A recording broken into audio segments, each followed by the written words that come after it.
Welcome to civil वाला daily current affairs. आज है 2 अक्टूबर और आपको पता ही है कि ये हमारे जो राष्ट्रपिता हैं गांधी जी, मोहनदास करमचंद गांधी, उनके जन्म दिवस को हम गांधी जयंती के रूप में मनाते हैं।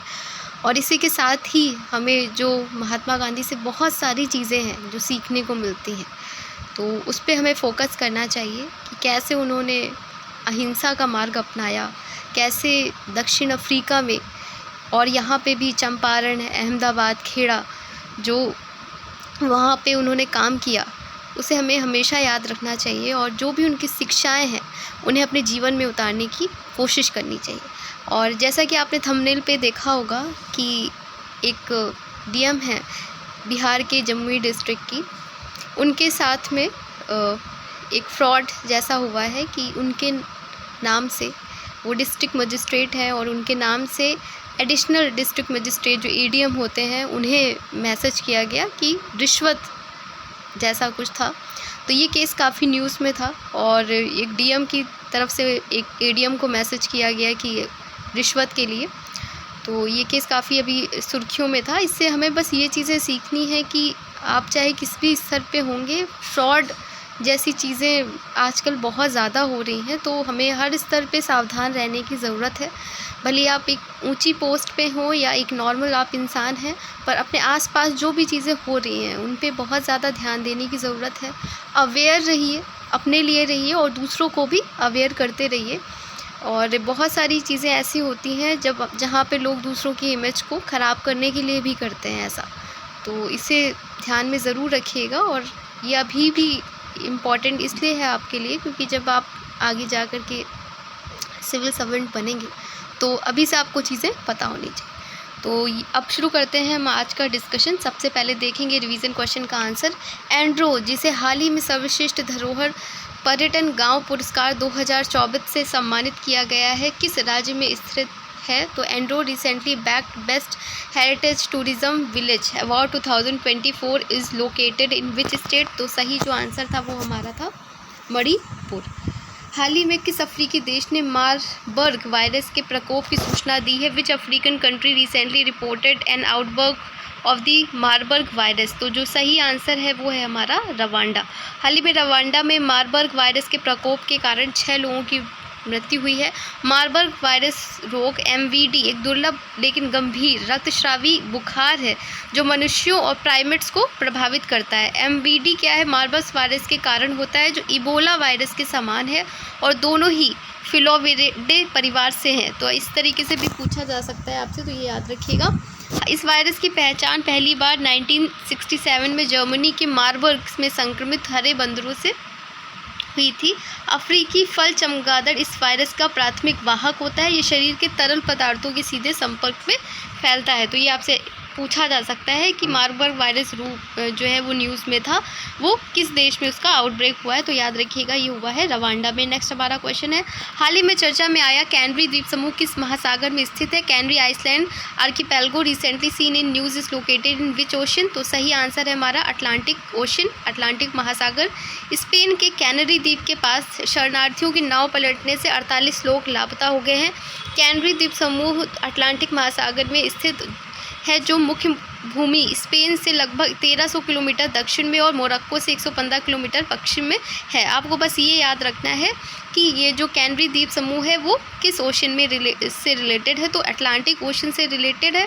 और इस क्षेत्र की जो क्लाइमेट है वो याद रखना है कि कैसा है, उप उष्णकटिबंधीय, जिसमें तापमान बहुत कम मौसमी परिवर्तन इसमें होते हैं। तो इसे आप याद रखिएगा। नेक्स्ट हमारा क्वेश्चन है, हाल ही में किस देश ने भारत की स्थायी सदस्यता के लिए संयुक्त राष्ट्र सुरक्षा परिषद में समर्थन किया है? Which country recently supported India's bid for permanent membership in the UN security council? तो इसका सही आंसर है हमारा भूटान। तो संयुक्त राष्ट्र महासभा के 79वें सत्र के दौरान भूटान के प्रधानमंत्री हैं त्रिशरिंग तोब्गे ने संयुक्त राष्ट्र सुरक्षा परिषद में भारत की स्थायी सीट के लिए मजबूत समर्थन किया है। ठीक है। ठीक है, भारत को सपोर्ट भी करता है भूटान काफ़ी, तो उसी को एक और कदम आगे बढ़ाते हुए भूटान ने सपोर्ट किया है और आर्थिक वृद्धि और वैश्विक दक्षिण में उसकी नेतृत्वकारी भूमिका को इस स्थिति के लिए योग्य बताया है, तो इसे याद रखिएगा। नेक्स्ट हमारा क्वेश्चन है, हाल के आंकड़ों के अनुसार कौन सा राज्य पीएम सूर्य घर मुफ्त बिजली योजना के तहत छत और ऊर्जा की स्थापित क्षमता में देश का नेतृत्व करता है? As per recent data, which state leads the country in installed capacity for rooftop solar power under the PM Surya Ghar Muft बिजली योजना? तो सही आंसर है हमारा गुजरात। प्रधानमंत्री नरेंद्र मोदी ने गुजरात में पीएम मुफ्त बिजली और योजना के तहत स्थापित सौर पैनलों का दौरा किया। पीएम सूर्य घर मुफ्त बिजली सौर योजना छत सौर ऊर्जा अपनाने को प्रोत्साहित करती है, जिसमें वित्तीय सब्सिडी और आसान स्थापना की पेशकश की जाती है। इसमें क्या होता है, घरों को प्रति माह 300 यूनिट तक मुफ्त बिजली मिलती है। अब ये योजना किस डेट को लॉन्च की गई थी, इसका आंसर आपको कमेंट सेक्शन में करना है। नेक्स्ट हमारा क्वेश्चन है, पीची वन्यजीव अभ्यारण्य जो हाल ही में खबरों में देखा गया था, किस राज्य में स्थित है? Peechi wildlife sanctuary recently seen in news is located in which state? हाल ही में केरल के त्रिशूर जिले के पास पीची वन्यजीव अभ्यारण्य के निकट एक महिला हाथी की बिजली के झटके से मृत्यु हो गई। तो है ये कहाँ पे? केरला में है। पीची वासनी वन्यजीव अभ्यारण्य 1958 में स्थापित हुआ था, तो ये याद रखिएगा किससे रिलेटेड हो। और यहाँ पे इस अभ्यारण्य में ये उष्णकटिबंधीय है, इसमें 50 से अधिक ऑर्किड जो रहता है यह फूल, उससे रिलेटेड दुर्लभ औषधियाँ और सागौन के मूल्यवान पेड़ पाए जाते हैं और ऑर्किड की कई सारी प्रजातियाँ पाई जाती हैं, तो इसे याद रखिएगा। कहाँ पे है ये? केरला में है। नेक्स्ट हमारा क्वेश्चन है, किस राज्य केंद्र शासित प्रदेश के मीठे खीरे को भौगोलिक संकेत टैग के रूप में मान्यता मिली है?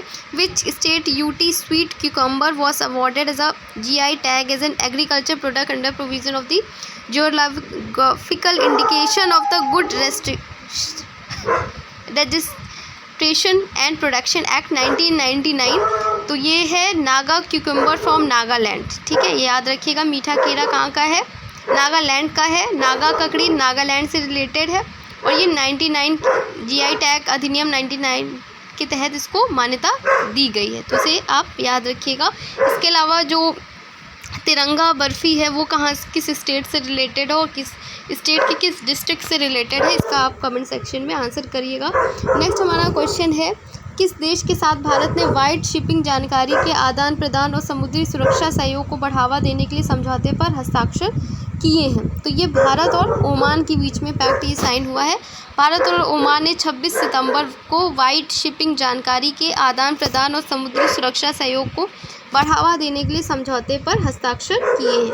नेक्स्ट हमारा क्वेश्चन है, ऑल इंडिया मैनेजमेंट एसोसिएशन के नए अध्यक्ष के रूप में किसे नियुक्त किया गया है? Who has been appointed president of All India Management Association for a period of 1 year till the National Management Convention is held in September 2022? तो केविन केयर की CMD CK रंगनाथन को नियुक्त किया गया है। केविन केयर प्राइवेट लिमिटेड के chairman और प्रबंध निदेशक CK रंगनाथन को AIMA के अध्यक्ष के रूप में 1 वर्ष के लिए नियुक्त किया गया है। नेक्स्ट हमारा क्वेश्चन है, मास्टर कार्ड ने किसे अपने वैश्विक ब्रांड एम्बेसडर के रूप में नियुक्त किया है? Who among the following has been roped as a global ambassador of Mastercard? सही आंसर है हमारा Magnus Carlsen. Mastercard Inc ने मैग्नस कार्लसन, जो अब तक के सबसे उच्च रेटिंग वाले शतरंज खिलाड़ी हैं, को अपने वैश्विक ब्रांड एम्बेसडर के रूप में नामित किया है। नेक्स्ट हमारा क्वेश्चन है, विश्व हृदय दिवस कब मनाया जाता है? World heart day is annually observe on 29 सितंबर। हर साल 29 सितंबर को विश्व हृदय दिवस मनाया जाता है और इसकी जो थीम है वो है use heart to connect. Next हमारा क्वेश्चन है, इंदिरा नूई की आत्मकथा किताब काम और परिवार जीवन को संतुलित करने के रहस्य, ये है किसकी है किताब? ये इंदिरा नूई की है, तो ये याद रखिएगा। नागालैंड के वर्तमान राज्यपाल कौन है? जगदीश मुखी हैं। और ओमान की जो कैपिटल है वो है क्या है? मस्कट। अब हम टेस्ट क्वेश्चन देखते हैं आज का। पीची वन्यजीव अभ्यारण्य जो हाल ही में खबरों में देखा गया किस राज्य में स्थित है? इसका आंसर आपको कमेंट सेक्शन में करना है कि क्या है। और इसके अलावा जो मैंने टेस्ट क्वेश्चन पूछे हैं आपसे वो बताइएगा। तो आज का डिस्कशन यहीं तक था, मिलते हैं कल एक नए डिस्कशन के साथ में। तब तक अपना ख्याल रखिए और अपनी पढ़ाई करते रहिए। धन्यवाद।